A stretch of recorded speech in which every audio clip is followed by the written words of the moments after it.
இன்றைக்கி நம்ம மசாலா சுண்டல் பார்க்க போகிறோம். அதுக்கு நம்ம பட்டாணியை வந்து ஒரு 5 மணி நேரம் ஊற வச்சுட்டு குக்கரில் வந்து ஒரு 5 விசில் விட்டு நான் வச்சுருக்கேன். இதுக்கு வந்து தேவையான பொருட்களை மிக்சியில் வந்து நம்ம அரைக்க போகிறோம். இதுக்கு நம்ம அரைக்கிறதுக்கு 3 வெங்காயம், பெரிய வெங்காயம் எடுத்துக்கிறோம். ஒரு 2 தக்காளி பழம், பெரிய தக்காளி பழம், 2 பச்சை மிளகாய். இதை வந்து நம்ம நல்லா நைஸாக அரைச்சிக்கிறோம். இப்போ இதை நம்ம இது போல் நைஸாக நல்லா அரைச்சிக்கணும்.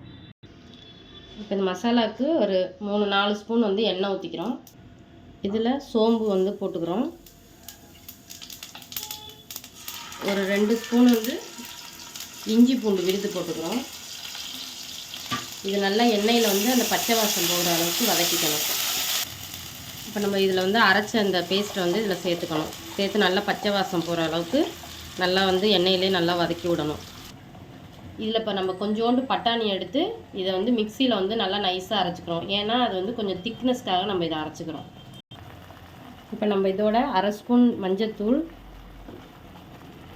1 ஸ்பூன் கரம் மசாலா, 2 ஸ்பூன் குழம்பு மிளகாத்தூள், 1 ஸ்பூன் மல்லித்தூள் இதை போட்டு நல்லா நம்ம வந்து வதக்கணும் நல்லா. இப்போ இது போல் நல்லா பச்சை வாழையெல்லாம் போய் நல்லா திக்கு அந்த எண்ணெயெல்லாம் மேலே வரப்போ நம்ம இதுக்கப்புறம் அந்த பட்டாணி வேக வச்ச தண்ணியோட பட்டாணியை வந்து போட்டுக்கிறோம். இப்போ இதுக்கு தேவையான உப்பு பார்த்துட்டு நீங்கள் உப்பு போட்டுக்கோங்க.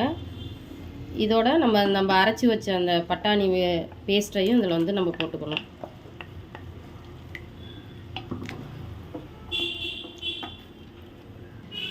நம்ம இதுக்கப்புறம் கொத்தமல்லி உங்களுக்கு வேணுங்கிறத நம்ம போட்டுக்கணும்.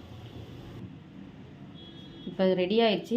இதுக்கு மேலே நம்ம வந்து கொஞ்சம் வந்து வெங்காயத்தை இது மேலே போட்டுக்கிறோம்.